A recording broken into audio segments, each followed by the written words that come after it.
Swami Samarth. Welcome back to my channel just my things by Nupur Supal. तर suddenly आमचा plan झाला पंढरपूर, गाणगापूर, अक्कलकोट आणि तुळजापूरचा.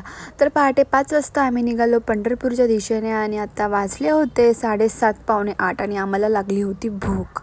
म्हणून आम्ही एका चांगल्या हॉटेलच्या शोधात होतो, पण काय आम्हाला चांगले हॉटेल्स भेटत नव्हते.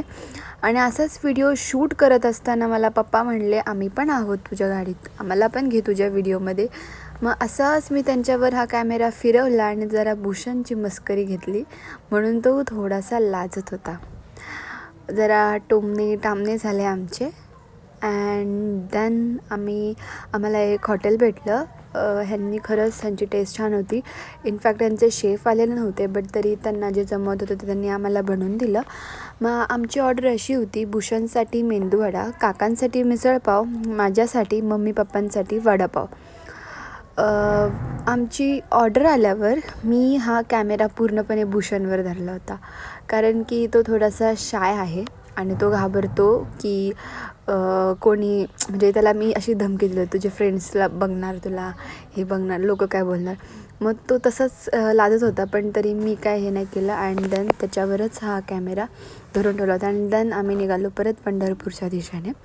मला ॲक्च्युली खूप एक्साइटमेंट होती की आम्ही कधी पोचतो आहे. अँड देन लास्ट टोल नाका क्रॉस केला आणि आम्ही थोडं पुढे गेल्यावर पंढरपूर ह्या गावामध्ये पोचलो.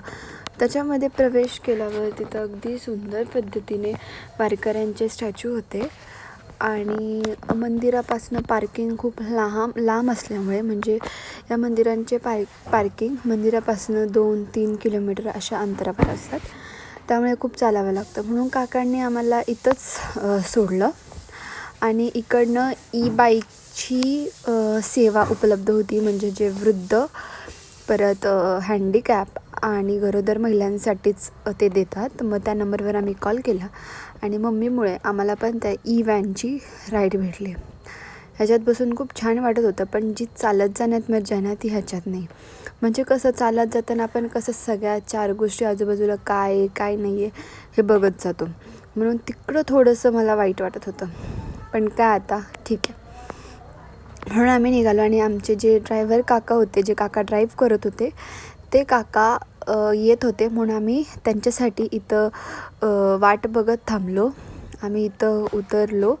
मग तोपर्यंत मी असा मम्मी आणि भूषणसोबत व्हिडिओ काढल्यानंतर भूषणने तो टिळा लावला. त्यांनी अगदी भूषणला विठ्ठलासारखा टिळा लावला होता 2 डोळ्यांच्या बाजूने, ज्याने त्याला हसायला येत होतं. आणि त्याने मम्मीलासुद्धा टिळा लावला. टिळा लावल्यावर मग आम्ही परत निघालो दर्शनाच्या वाटेने. तर ड्रॉबॅक असा होता गाईज की तिथं आतमध्ये फोन अलाउड नव्हता.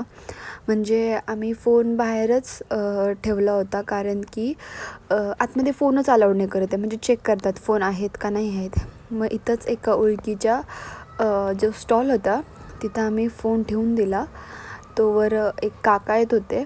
मग तोपर्यंत मम्मीशी बोलत होते की काय कसं हँडल त्यांचं चाललं होतं. मग आमचं दर्शन झालं आणि देन आम्ही परत निघालो आमच्या वाटेला, म्हणजे आमच्या गाडीच्या वाटेला. मम्मी आणि भूषण त्या ई-व्हॅनने गेलते आणि मी चालत गेले, जसं मी तुम्हाला म्हणलं की मला आवडतं म्हणून. आणि पोचल्यावर मला इथं गाढव दिसला आणि भूषण माझा आणि या गाढवाचा व्हिडिओ काढत होता. म्हणजे त्याला असं म्हणायचं होतं की मी गाढव आहे, पण खरा गाढव तर तोच आहे. अँड देन आमचा पुढचा प्रवास सुरू झाला गाणगापूरचा. सबस्क्राईब करा आणि आता इथून पुढचे येणारे पार्ट्स बघण्यासाठी कनेक्टेड राहा. आता आम्ही चाललो आहोत गाणगापूरला. तर नेक्स्ट व्लॉग जो आहे तो असणार आहे गाणगापूरचा. Bye bye.